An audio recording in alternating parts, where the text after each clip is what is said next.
kita berjumpa lagi. Saya akan membacakan beberapa ayat dari kitab Mazmur pasal 46 ayat 2, 3, dan 4. Tetapi sebelumnya jangan lupa di like, share, dan subscribe agar kita tetap bertemu. Judulnya adalah Allah kota benteng kita. Ayat 2, Allah itu bagi kita tempat perlindungan dan kekuatan. Sebagai penolong dalam kesesakan sangat terbukti. Ayat 3, sebab itu kita tidak akan takut. Sekalipun bumi berubah, sekalipun gunung-gunung goncang di dalam laut. Ayat 4, sekalipun ribut dan berbuih airnya, sekalipun gunung-gunung goyang oleh geloranya. Selah. Kita jumpa lagi saudaraku hari ini untuk mendengarkan firman Allah. Nah, shalom dimanapun saja Anda berada. Saya berharap Anda ada di dalam keadaan yang baik-baik saja dan sehat-sehat selalu. Nah, pada pertemuan kita kali ini, kita masih akan mendengarkan firman Allah dari dalam kitab Imamat. Saat ini kita sudah berada atau cerita yang kita akan dengarkan sudah berada di kitab Imamat pasal 12. Namun di pertemuan kita yang lalu kita sudah menceritakan atau mendengarkan cerita tentang binatang yang haram dan yang tidak haram. Itu terdapat di dalam pasal 11. Nah, saya berharap saudaraku sudah membaca atau mendengarkan akan firman Allah ini dan sudah mengerti akan isi daripada firman Allah yang terdapat di dalam pasal 11 yang lalu. Dan biarlah kita bisa tetap menjaga kesehatan kita agar supaya kita tetap sehat dan berbahagia.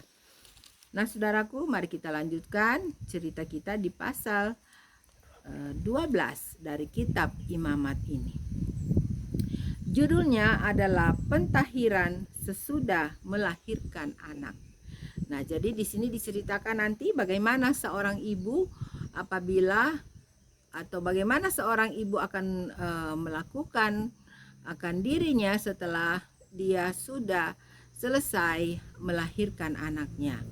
Nah, saya akan membacakan dari ayat 1.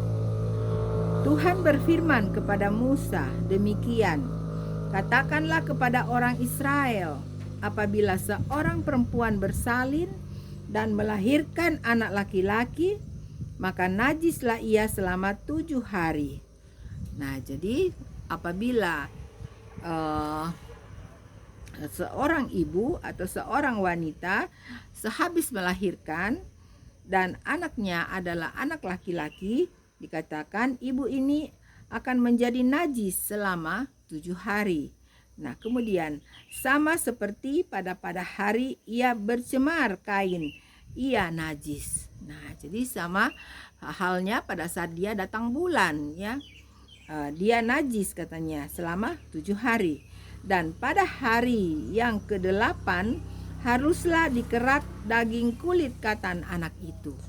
Nah, jadi istilahnya setelah hari ke-8 bayi itu harus disunat. Nah, kemudian ayat 4. Selanjutnya 33 hari lamanya perempuan itu harus tinggal menantikan pentahiran dari darah nifas. Tidak boleh ia kena kepada sesuatu apapun yang kudus dan tidak boleh ia masuk ke tempat kudus sampai sudah genap hari-hari pentahirannya.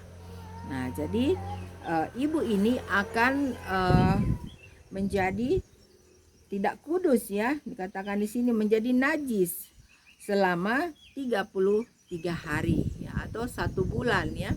1 bulan lebih sedikit, ya. Jadi ibu ini dikatakan tidak boleh masuk ke tempat kudus. Nah, saudaraku, saya pernah dengar ada beberapa orang yang masih memegang ini bahwa apabila mereka mendapatkan haid, mereka tidak boleh ikut untuk berbakti. Nah, kita lanjutkan di ayat 5. Tetapi jikalau ia melahirkan anak perempuan, maka najislah ia selama 2 minggu. Jadi tadi anak laki-laki 1 minggu, tapi anak perempuan dikatakan di sini harus 2 minggu ya. Jadi anak perempuan lebih lama ibunya najis ya. Sama seperti pada waktu ia bercemar kain. Selanjutnya 66 hari lamanya ia harus tinggal menantikan pentahiran dari darah nifas. Nah, jadi dikatakan harus lebih lama memang dari anak laki-laki ya, agar supaya dikatakan sudah tahir benar ya. Jadi dikatakan 66 hari ya, jadi berarti 2 bulan. 2 bulanan ya, jadi anak laki-laki 1 bulanan, anak perempuan 2 bulanan.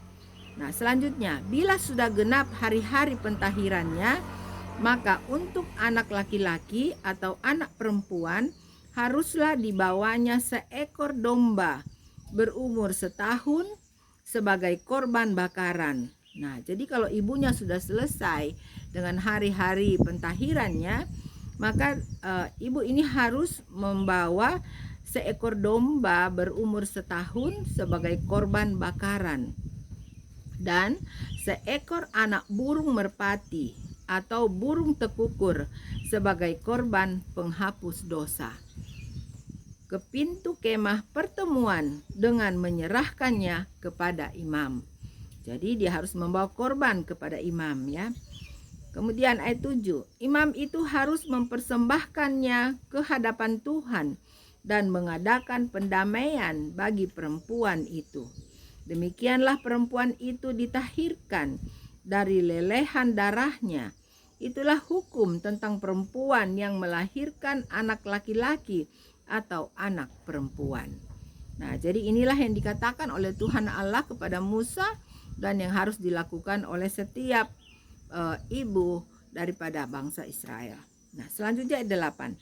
Tetapi jikalau ia tidak mampu untuk menyediakan seekor kambing atau domba, maka haruslah ia mengambil 2 ekor burung tekukur atau 2 ekor anak burung merpati, yang seekor sebagai korban bakaran dan yang seekor lagi sebagai korban penghapus dosa. Nah, jadi kalau dia nggak bisa bawa dikatakan domba atau kambing, dia akan membawa burung ya untuk menggantikan itu. Nah, selanjutnya, dan imam itu harus mengadakan pendamaian bagi perempuan itu, maka tahirlah ia. Nah, jadi apabila selesai akan acara ini, maka ibu itu sudah dinyatakan menjadi tahir. Nah, saudaraku, dimanapun saja Anda berada, cerita dari kitab Imamat pasal 12 ini ayatnya tidak terlalu panjang ya. Ayatnya hanya dari ayat 1 hingga ayat 8 ya. Jadi di pasal 12 ini hanya diceritakan tentang pentahiran sesudah melahirkan anak. Jadi cerita kita sudah sampai di sini, sudah selesai. Dan jikalau saudaraku ingin untuk membacanya kembali, biarlah itu bisa dibaca kembali. Nah, terima kasih saudaraku sudah bersama-sama dengan saya untuk mendengarkan firman Allah. God bless you. Bye.